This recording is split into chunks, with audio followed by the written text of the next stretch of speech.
Միջազգային զեկույցներում ու բոլոր փաստաթղթերում ներկայացված տնտեսական անկման ցուցանիշը ճգնաժամային տարում կազմում է 14,1%, իսկ երբ նոր 18,5% տնտեսական անկման մասին է հայտարարվում, նշանակում է Հայաստանը ոչ թե վերջից երկրորդ, այլ առաջին տեղն է զբաղեցրել։ Վարչապետի Ռոբերտ Քոչարյանի խոսքերով ասած գույնզգույն աղյուսակներով վերջին հոդվածը վերլուծելով երկրորդ նախագահը զարմանում է։ 2001-ից 2007 թվականներին տնտեսության միջին տարեկան աճը ընդհանրապես առանց շինարարության կազմել է 8,6%։ Ցանկացած երկրի վարչապետ կարող է երազել դրա մասին, նշել է Ռոբերտ Քոչարյանը։ Հայ հեղափոխական դաշնակցության պատգամավոր Արծվիկ Մինասյանը դարձյալ տնտեսագիտական հիմնավորումներով պատասխան էր ակնկալում երկրորդ նախագահից։ Շատ կուզենայի, որ ավելի խորը տնտեսագիտական վերլուծություն ներկայացվեր, չնայած նաև հասկանում եմ, որ նախագահը չի ուզում մանրամասնությունների մեջ մտնել, երկրորդ նախագահը, բայց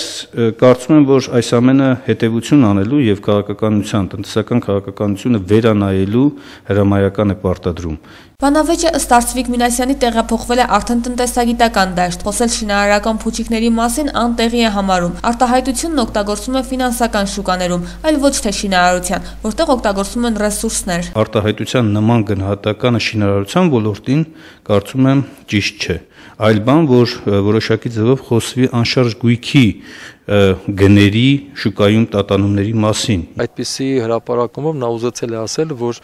Հայաստանի տնտեսությունը երկանիշ աճ չի ունեցել այդ տարիներին, որովհետև երկանիշ աճի դեպքում մեր մի քիչ տարօրինակ էր, որ այդպիսի կտրուկ անկում տեղի ունեցավ։ Գագիկ Մակարյանի համար անհասկանալի է մնում, թե ինչու է վարչապետը հիմա հրապարակում նման ցուցանիշներ։ Ըստ նրա դա չի կարող աննպատակ լինել, բայց անկախ Տիգրան Սարգսյանի ունեցած նպատակներից նրա կարծիքով այս ամենը կառավարության ու վարչապետի նկատմամբ անվստահության մթնոլորտ է ձևավորում։ Կարելի է ընդհանրել, որ ինքը այդ գործելավոճը կարող է կիրառել ապագայում, կամ հիմա էլ է կիրառում, այսինքն կարող է նա էլի շարունակում է թաքցնել ինչ-որ ցուցանիշներ։ Եվ դրա համար էլ մեր երկրում այս անորոշությունները եւ այս անվստահության մթնոլորտը կարող է նաև ավելի խորանալ։ Գագիկ Մակարյանը կարծում է, որ անուղղակիորեն Տիգրան Սարգսյանը նաև հարվածում է ներկայիս նախագահին, ով այն ժամանակ եղել է վարչապետ։ Հետևաբար երկիմաստ այս պատասխանն ըստ նրա չի կարող լինել աննպատակ։ Այդ երկիմաստության տակ կա քաղաքական շանտաժ, ես գտնում եմ, որովհետև նա ուզում է ընդգծել, որ ձեր ժամանակներում այնքան էլ լավ չէր վիճակը, ձեր ժամանակներում շատ փուչիկներ են փչվել, հետո այդ փուչիկները պայթել են, եւ եթե էկոնոմիկան իրականում լիներ երկանիշ եւ ուժեղ, 18.5% էլ անկում չէր ունենա։ Հետսովետական հանրապետությունների մեջ միայն Ուկրաինան էր, որ ուներ անկում ավելի բարձր, քան Հայաստանի 18%-ը։ 18%-ը դա սարսափելի մեծ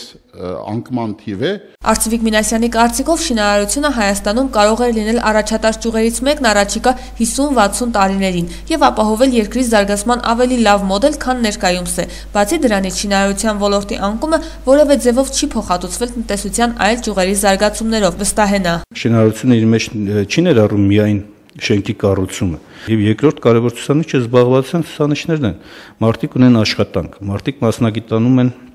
այդ աշխատանքի մեջ, ստեղծում են նոր արժեք։ Հայաստանում հիպոթեկային վարկավորումը չի ծառայում ժողովրդի եւ հատկապես լայն մասաների սոցիալական խնդիրների լուծմանը։ Ինչ վերաբերում է հիպոթեկային վարկերի վերաբերյալ վարչապետի ներկայացրած թվերին, ապա տնտեսագետները միակարծիք են, որ երկրում դրանց բարձր տոկոսադրույքները ձևախեղում են անշարժ գույքի շուկան, այս կերպ եւս վնաս հասցնելով տնտեսությանը։ Վարդուհի Արզումանյան, Գարիկ Ղազիբեկյան, Gala News։